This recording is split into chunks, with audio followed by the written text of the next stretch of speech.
ተመልሰን መተናል። ውድ የቻናላችን ቤተሰቦች ደህና ናችሁልን? እንዴት ናችሁ? ዛሬ እንደምትመለከቱት ወደ አዲስ አበባ ስቴዲየም አካባቢ የሚሰራውን የኮሊደር ፕሮጀክት ነው የምንመለከተው። ቀደም ብዬ አሳይቻችሁ ነበር። ይሄ ቦታ እንግዲህ እስካሁን እየተሰሩ ካሉት ቦሌ አካባቢ ኮሊደሮች ትንሽ ወደ ኋላ የቀረው ይሄ ነበረ። አሁን ላይ እንደምትመለከቱት እየተረባረቡበት ነው የሚገኘው። ስለዚህ በዛሬው ጉብኝታችን ይህንኑ መንገድ እስከ ጫፍ እስከ መስጊዱ የምንመለከት ይሆናል። በመሀልም በአንዱ በር በኩል ገብተን ስቴዲየም ውስጥ ደግሞ ምን አለ የሚለውንም እንመለከታለን። ጣራውን ለመቅጠም እንግዲህ እየተዘጋጁ ነው የሚገኙት። የተለያዩ ክሬኖች እየተሰካኩና እየተስተካከሉ ይገኛሉ። እሱን ገባ ብዬ በአጠር አድርጌ የማሳያችሁ ይሆናል። ስለዚህ እስከ መጨረሻው አብራችሁን ቆዩ ውድ ቤተሰቦቻችን። አዳዲስ የሆናችሁ ቤተሰቦች ካላችሁ ደግሞ ሰብስክራይብ በማድረግ ቤተሰባችንን መቀላቀል እንዳትረሱ። እንዲሁም ቪዲዮውን ለሌሎች ተደራሽ እንዲሆን ለቻናላችን እድገት እንዲረዳን ላይክ እና ሼር በማድረግ አበረታቱን። ወደ ቪዲዮ እንገባለን።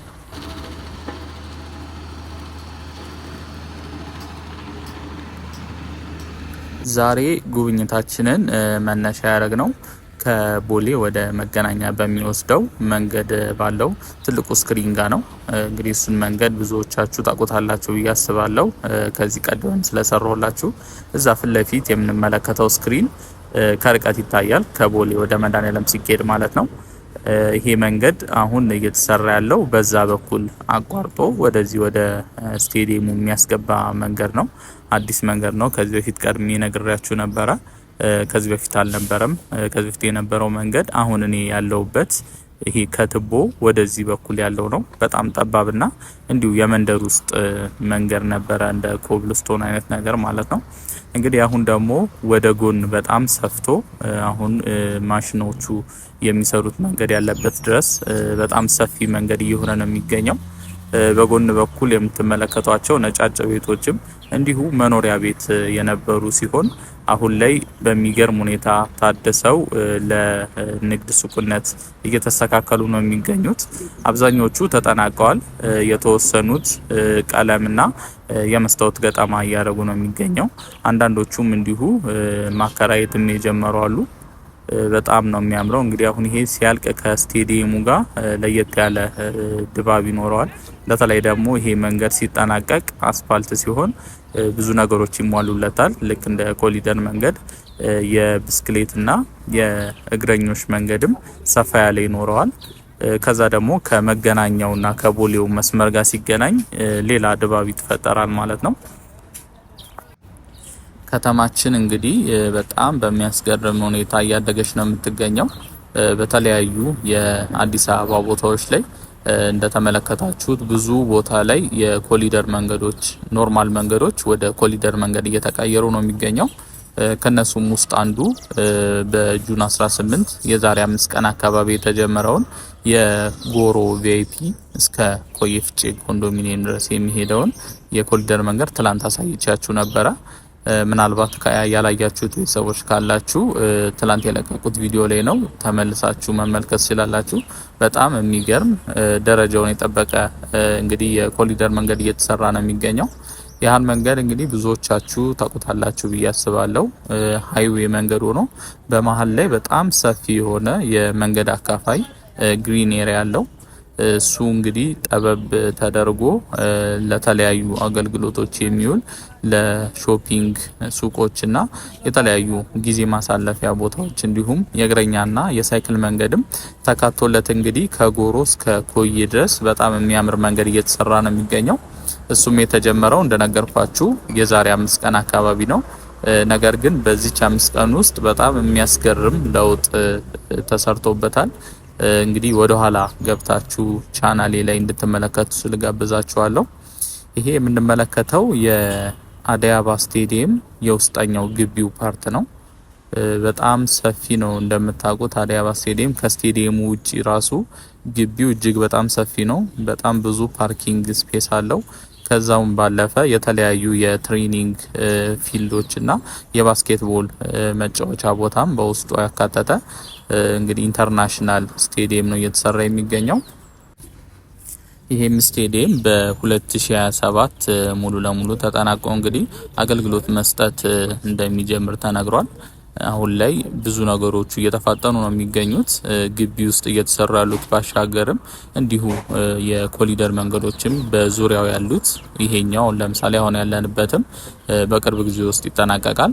ከዚሁም ባለፈ በ22 በኩል ያለው ኦልሬዲ አስፋልት ተነጥፎለት የእግረኛ መንገድም እየተሰራለት ነው የሚገኘው። ሌላ የሚቀረው በ24 ከኢምፔሪያል ወደ 24 የሚሄደው መንገድ ነው። እሱም እንዲሁ በጣም በፍጥነት እየተሰራ ነው የሚገኘው። እንደውም እሱን መንገድ አሳይቻቸዋል አቅም የ24 ወደ ኢምፔሪያል ያለውን በዚህ 2 ቀን ውስጥ ወደዛ ሄጄ ምን ይመስላል የሚለውን የማሳያችሁ ነው የሚሆነው። ትንሽ ጠፋ ብለናል ወደዛ። እንግዲህ ስቴዲየሙ እንደምትመለከቱት ነው። በጣም የሚያምር ነው። እዛ ክሬኖቹ የምትመለከቷቸው ለጣራ ገጠማ የተለያዩ ነገሮች እያስተካከሉ ነው የሚገኘው። አሁን ወደዛ ገባ ብለን እንመለከተዋለን። በዚህ በኩል ገብተን ማለት ነው። ያው በመሃል አቋርጬ ነው የገባሁት። አሁን ወደ ውስጥ ገብተናል። እንግዲህ እነዚህ ከርቀት ስንመለከታቸው የነበሩት ክሬኖች ናቸው። እንደምትመለከቱት እዚሁ የጣራው የሚገጠምበት መሰረት አካባቢ ላይ ነው እንግዲህ እነዚህ የተራገፉት።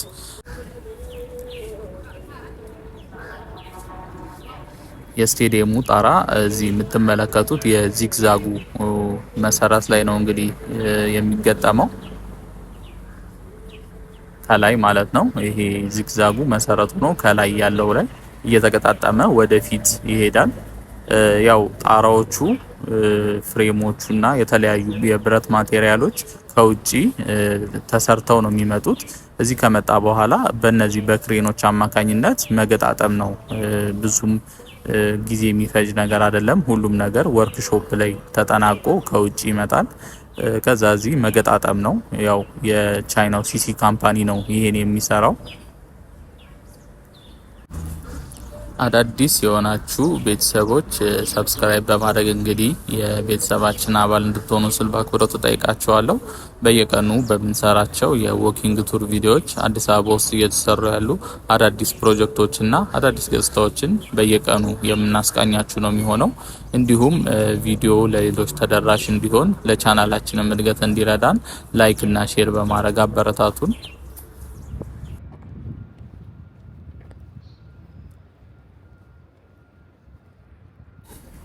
አሁን የስቴዲየሙ የታችኛው ፍሎር አካባቢ ላይ እየጎበኘን እንገኛለን። ይሄ የዋናው የመሰረቱ አካል ነው የስቴዲየሙ። እስከዚህ ድረስ መኪኖች መግባት ይችላሉ። አሁን ቀደም ሲል ባየነው በር በኩልም እንዲሁ የአደጋ ጊዜ አምቡላንሶች ምናምን ማስገባት የሚችል ሰፋ ያለ የስቴዲየም በር ነው። ይሄ ደግሞ ወደ ታች መውረጃው ወደ ግቢው ደረጃ ነገር ነው። እንደምትመለከቱት ብዙ ነገሮቹ ተጠናቀዋል።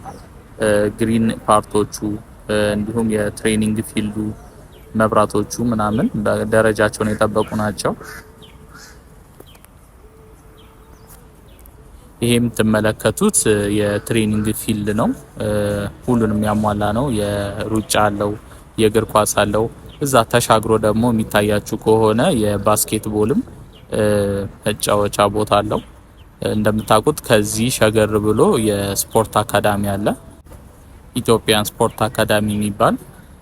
እንግዲህ ይሄ አካዳሚ ስራው ምንድነው? ከተለያዩ የሀገራችን ክፍሎች የስፖርት ብቃት ያላቸውን ወጣቶች እየሰበሰበ እያሰለጠነ ለኢንተርናሽናል ጨዋታ ማብቃት ነው።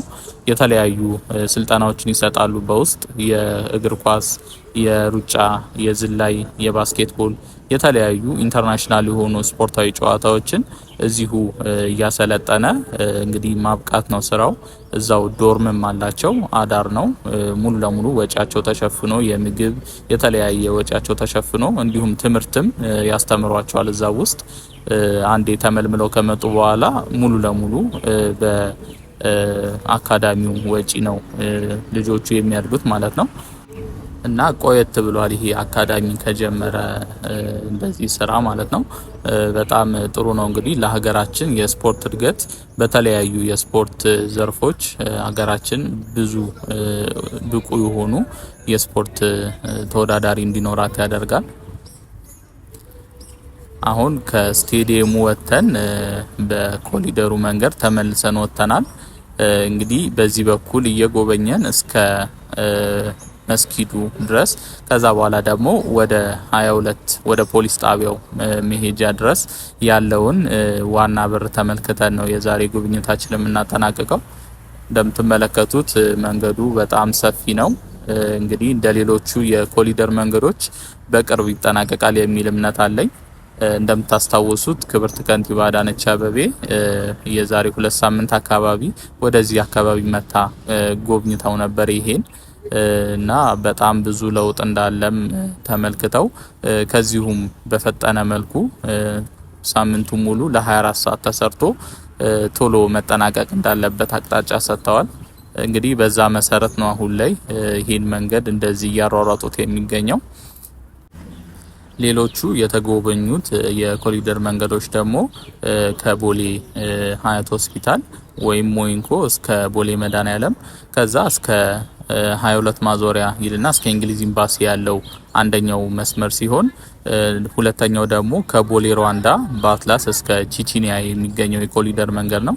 እንግዲህ እነዚህ ሁለት የኮሪደር መንገድ መስመሮች አሁን ላይ አስፋልት ለብሰው ብዙ ነገራቸው ተጠናቋል። የተወሰኑ የእግረኛ መንገድና የሳይክል ነበር የሚቀረው። እነሱም እስከ ሰኔ አጋማሽ ወይም እስከ ሰኔ መጨረሻ ድረስ ሙሉ ለሙሉ ተጠናቀው ለአገልግሎት ክፍት እንደሚሆኑ ክብርት ከንቲባችን ተናግረዋል። አሁን ላይ እንደነገርኳችሁ የሚቀሩት አሁን ያለንበት ይሄኛው መስመርና በ24 በኢምፔሪያል በኩል ያለው ነው። ሁለቱ ደግሞ እንዲሁ በፍጥነት እየተሰሩ ነው የሚገኘው። በእርግጥ እነዚህኞቹ እስከ ሰኔ መጨረሻ አይጠናቀቁም፣ ይቀራቸዋል ብዙ ስራ። ነገር ግን በጣም በፍጥነት እየተሰሩ ነው የሚገኙት። ከቻልኩኝ በዚህ በ2-3 ቀን ውስጥ በ24 በኩል ያለውንም የኮሪደር መንገድ ምን ላይ ነው ያለው የሚለውን ቪዲዮ ሰርቼ ለእናንተ ማቀርብላችሁ ነው የሚሆነው። ይህም እንዲሁ ሌላኛው የስቴዲየሙ በር ነው፣ በዚህኛው ሳይድ ያለው ማለት ነው። በዚህ መስመር ብቻ ወደ 4 በሮች አሉት። በሁለተኛው በር በኩል ነበር የገባ ነው። ከዛ ስንመጣ ይሄኛው 3ኛ ነው። አለፈ ስንል ደግሞ ሌላ በርም አለ እንዲሁ። ይሄ የምትመለከቱት ሰማያዊ ቆርቆሮ እንግዲህ የጣራው መሰረቶችና የተለያዩ ክሬኖች የተቀመጡበት ፓርት ነው። ቅድም ወደዚህ ወደ ቀኝ አካባቢ ነበር የነበርነው። ውስጥ ገብተን ወደዚህ ማለፍ ስለማይቻል ነው ያላለፍኩት እንጂ እዚህ ሰማያዊ ቆርቆሮ ውስጥ ብዙ ነገሮች እየተሰሩ ነው የሚገኘው ከስቴዲየሙ ጣራ ጋር በተገናኘ ማለት ነው። በሌላ ጊዜ ደግሞ መጥቼ ውስጡ አዲስ ነገር ካለ የማሳያችሁ ነው የሚሆነው። እንግዲህ እስከ መጨረሻው አብራችሁን ቆይታችሁ ይሄን ድንቅ የሆነ የኮሪደር መንገድ ፕሮጀክት እንድትከታተሉ ስል በአክብሮት ተጠይቃችኋለሁ። ለቻናላችን አዳዲስ የሆናችሁ ቤተሰቦች ሰብስክራይብ በማድረግ እንግዲህ ቤተሰባችንን መቀላቀል እንዳትረሱ። እንዲሁም ቪዲዮ ለሌሎች ተደራሽ እንዲሆን ለቻናላችን እድገት እንዲረዳን ላይክ እና ሼር በማድረግ አበረታቱን። እስከ መጨረሻው አብራችሁን ቆዩ። መልካም ቆይታ ይሆንላችሁ።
Only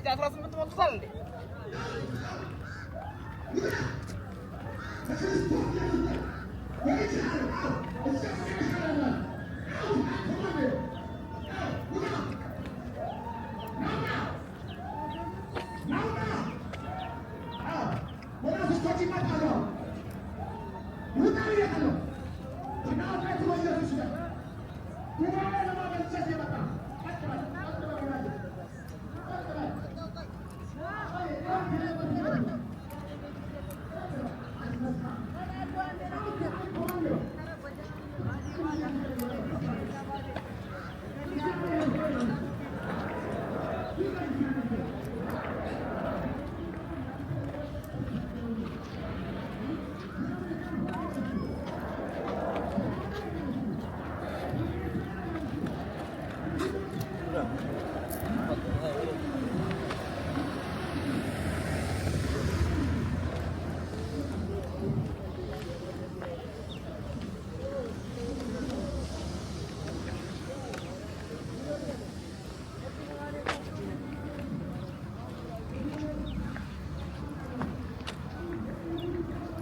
Ay yerlerin.